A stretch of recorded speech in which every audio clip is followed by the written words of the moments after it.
বর্তমান সময়ে যে সকল কবিদের কবিতা মানুষের মুখে মুখে ফেরে তাদের মধ্যে কবি জয়দীপ চট্টোপাধ্যায় অন্যতম। ওনার রচিত কবিতা ফড়িং, আমাদের নজরুল, রক্ত গোলাপ, একদিন ঘুম ভেঙে ইত্যাদি বিশেষ সাড়া ফেলেছে।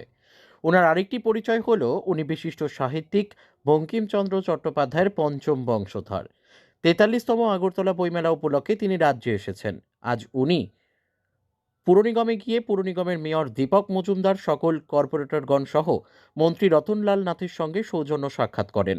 সাক্ষাৎকালে তিনি পুর নিগমের মেয়র দীপক মজুমদারের ভূয়সী প্রশংসা করেন। তিনি বলেন, আগরতলা শহরের মেয়র দীপক মজুমদার একজন হৃদয়বান মানুষ।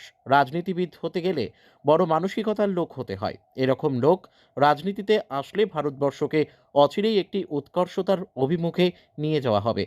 পাশাপাশি মেয়রের ভেতর নেতৃত্ব দেওয়ার যে ক্ষমতা, তাকে অভিবাদন জানান তিনি।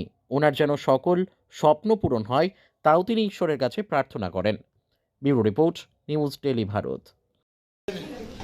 প্রিয় মেয়র এবং বিশিষ্ট এমএলএ এবং একজন হৃদয়বান মানুষ, আমি আগে ওনার সঙ্গে পরিচিত হয়েছি।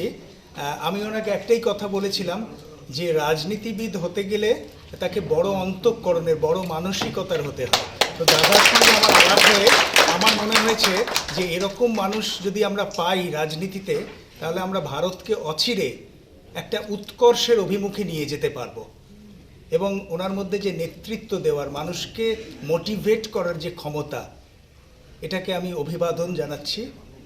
এবং ওনার পথ আরও প্রশস্ত হোক, উনি ওনার সমস্ত স্বপ্ন পূরণ করতে পারুন, এটা আমরা ঈশ্বরের কাছে কামনা করছি।